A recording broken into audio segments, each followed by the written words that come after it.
जो 15 तारीख को आप संपर्क सभा में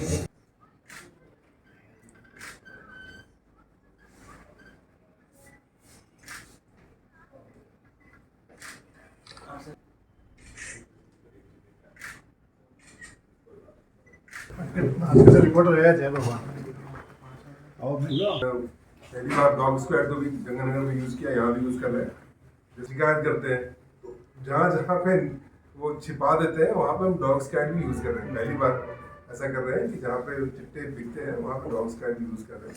तो जैसा कि आप सबों को विदित है कि आज रेंज के चारों जिलों में एसपी साहबान के नेतृत्व में लगभग हमने 520 टीमों की सहायता से 1240 जगह पर रेड डाली है और जिसमें कि 3600 पुलिसकर्मी शामिल थे और 128 एक्ट्स की कार्रवाइयाँ हुई हैं, जिसमें 75 एनडीपीएस के तहत कार्रवाई की गई है और 45 एक्साइज एक्ट के तहत कार्रवाई की गई है और 5 आर्म्स एक्ट के तहत कार्रवाई की गई है।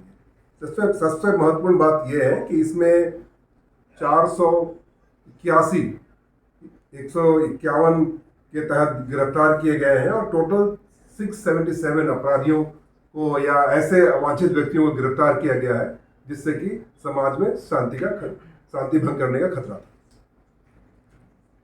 धन्यवाद। जी, आपने जो बताया है 520 टीम ने 1240 जगह, ये कार्रवाई कितने बजे से कब से शुरू हुई थी? और सारे एसपी साहबान के लीडरशिप में 4 बजे फोर्स को इकट्ठा किया गया और उनकी ब्रीफिंग की गई। इसके पहले पुलिस कांस्टेबल जो हमारे बीट कांस्टेबल्स हैं उनकी सहायता से बीट लेवल पे सूचना एकत्रित की गई। इसके अलावा भी जो इंटेलिजेंस ब्रांच है एसपी ऑफिस में उनसे भी सूचना इकट्ठा की गई और जो डीएसटी है उन्होंने भी सूचना इकट्ठी की और उसके बाद सारे सूचना को संग्रहित कर उसके बाद कार्रवाई को अंजाम दिया गया है और अभी तक की इस साल की यह सबसे बड़ी कार्रवाई है। आने वाले दिनों में भी इसी तरह से हम सूचना संग्रहण करके और लोगों से फीडबैक लेकर के हम कार्रवाई करते रहेंगे। कितना नशा और कितना कैश बरामद हुआ है?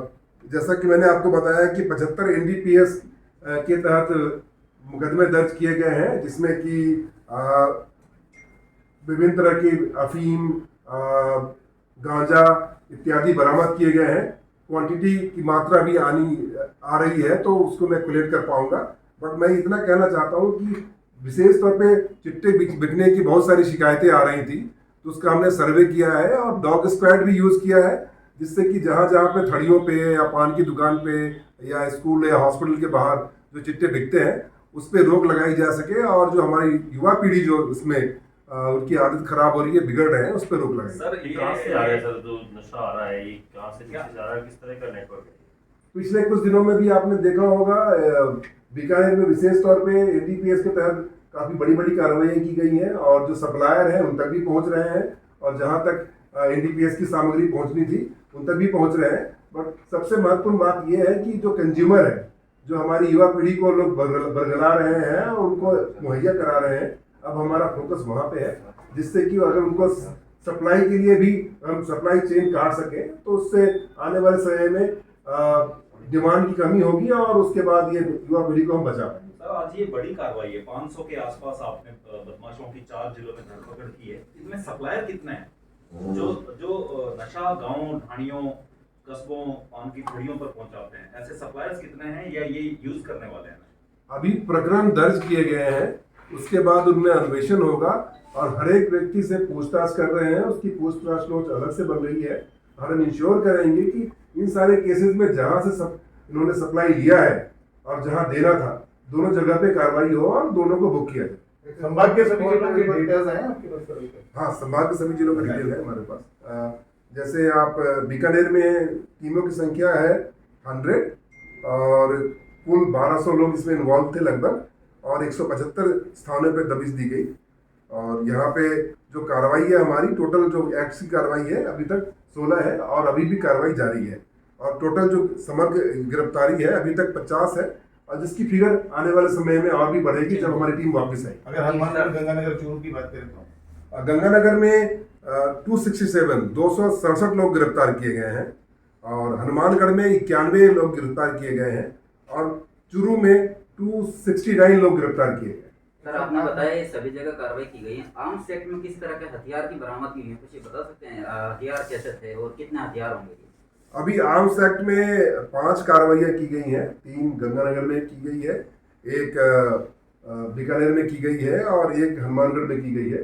पर पिछले दिनों विशेष तौर पे बीकानेर जिले में और गंगानगर में आर्म्स एक्ट पे पुख्ता कार्रवाई की गई है, जिसमें कि हम सप्लायर तक भी पहुंच पाए हैं और पिछले साल की अपेक्षा लगभग 100% ज़्यादा हमने आर्म्स रिकवर किए हैं और लोगों की गिरफ्तारियां भी की हैं।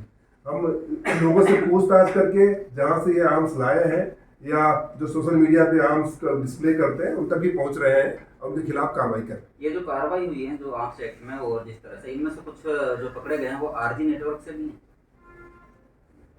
जो कि हमारा ये मानना है कि जिसके पास भी अवैध आर्म्स है उसका वो यूज करेगा या मिसयूज करेगा। इस कारण से उसमें जीरो टॉलरेंस है और जिन जिन लोगों से उनकी मिली भगत है या जिनके ग्रुप में है उन पे पूरी विवेचना करके ही हम कोई कार्रवाई करते हैं।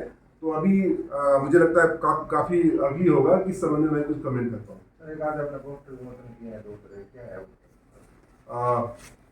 एसपी महोदया ने आज एक नवाचार करते हुए एक जागरूकता निबंध लेखन प्रतियोगिता आयोजित की है, जिसमें कि संगठित अपराध एवं सोशल मीडिया पे लेख लिखे जाएंगे और उसके बाद उन पे वाचन भी किया जाएगा और पुलिस दिवस पे हम इस पे उनको प्राइज भी देंगे और उनको सम्मानित भी करेंगे।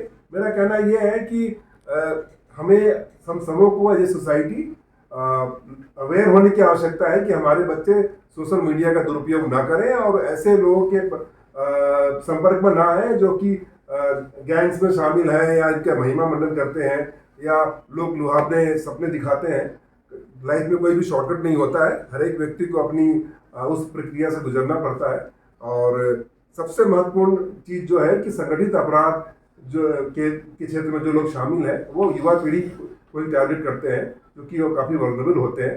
इसलिए हम एक अवेयरनेस कैंपेन के तहत एसपी महोदया का ये कार्य बहुत ही श्लाघनीय है और आने वाले समय में भी नए नए नवाचार जैसे छोटी लोक नाटिका या पब्लिक प्लेसेस पे कोई नुक्कड़ नाटक हम कराएंगे जिससे कि लोगों में प्रचार प्रसार पुलिस के बच्चे भी हैं, आम बच्चे भी।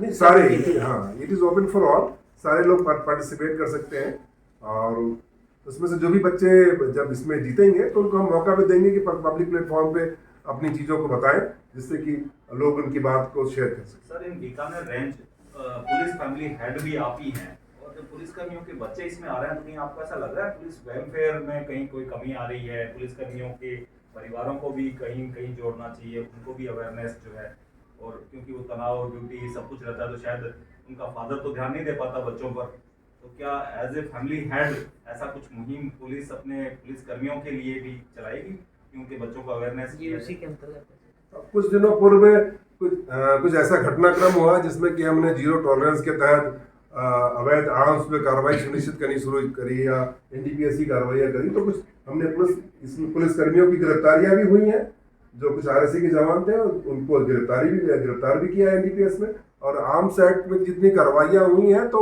उनके परिवार के लोग कुछ इन्वॉल्व मिले हैं, उन पर भी जीरो टॉलरेंस के तहत उनको गिरफ्तार किया गया है। हमारा मानना ये है कि पुलिस कर्मी के परिवार के होने से किसी को कोई फायदा अपराध करने पर नहीं मिलेगा, बट उसके साथ ही हमने यह सोचा है कि यह समय है कि हम अपने सारे जो पुलिस कर्मी बंधु हैं उनके साथ बैठ करके और उनकी बातें शेयर करें और जो स्ट्रेस में रहते हैं तो स्ट्रेस मैनेजमेंट की जो चीज़ें हैं वो भी उनको बताएं। इसके साथ ही उनको ये कहें कि अपना समय कुछ फैमिली के साथ भी दें। और अगले महीने से शायद आपको मैं बताना चाहूँगा कि अगले महीने से 1 डे फ्री पूरे रेंज में ही होगा, तो 1 डे वीकली ऑफ दिया जाएगा जो कि प्रायोगिक तौर पर सफल रहा है। तो अगले महीने से पूरे बीकानेर रेंज में सारे पुलिसकर्मी जो हमारे भाई हैं ASI तक उनको 1 दिन का ये ऑफ दिया जाएगा, वीकली ऑफ। इसको पायलट प्रोजेक्ट को शुरू किया गया, उसके क्या रिजल्ट है? उसके बहुत ही अच्छा रिजल्ट है क्योंकि 1 दिन जब ऑफ मिलता है उसके बाद जब पुलिसकर्मी आता है तो काफ़ी मनोयोग से और काफ़ी मोटिवेशन के साथ कार्य करता है। तो चारों जिलों में यह जो प्रयोग है सफल रहा है, इसलिए अगले महीने से पूरे रेंज में 1 दिन का ऑफ कंपल्सरली लागू किया। धन्यवाद।